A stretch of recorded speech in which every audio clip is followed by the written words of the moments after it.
ജാനുവരി 22 ആണ് നമ്മളുടെ ബർത്ത്ഡേ. ഞാൻ പോസ്റ്റ് ഇട്ടിട്ടുണ്ടായിരുന്നു. അപ്പോൾ ദാ നമ്മൾ കേക്ക് കട്ട് ചെയ്യാൻ പോവാണ് കേട്ടോ. അമ്മ എന്നുള്ളത് സ്ഥാനത്തേക്ക് വന്നിട്ട് 11 വർഷമാവാണ്. അപ്പോൾ ജോക്കുട്ടൻ ഭയങ്കര ബിസിയാണ്. അവന് പോക്കറ്റ് മണി കിട്ടിയ പൈസയ്ക്ക് എന്തൊക്കെയോ ഗിഫ്റ്റ് ഒക്കെ ചേച്ചിക്ക് മേടിച്ചു വെച്ചിട്ടുണ്ട്.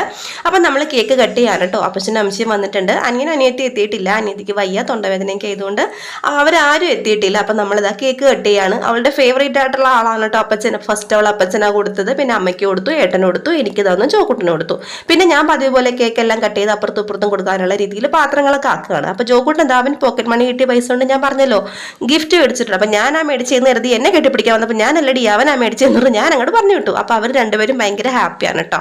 അപ്പം ഞങ്ങൾ അങ്ങനെ ഞാനൊരു ബാഗാണ് മേടിച്ചു കൊടുത്തത്. അപ്പം ഞങ്ങൾ അവിടെ നിന്ന് നേരെ പിന്നെ പോയിട്ട് ടർക്കിഷ് മന്തിയിലേക്കാണ്. അപ്പോൾ അവിടുത്തെ ഫ്രണ്ടിലെ മാവ് ഇങ്ങനെ പൂത്തിങ്ങനെ നിൽക്കുക. അപ്പോൾ കാറ്റടിക്കുമ്പോൾ കുറേ മാമ്പും ഇങ്ങനെ മഞ്ഞ് വീഴുന്ന പോലെ വീഴുന്നുണ്ട്. പിള്ളേരൊക്കെ അപ്പോൾ അത് പിടിച്ച് കുറേ നേരം കളിക്കുകയാണ്.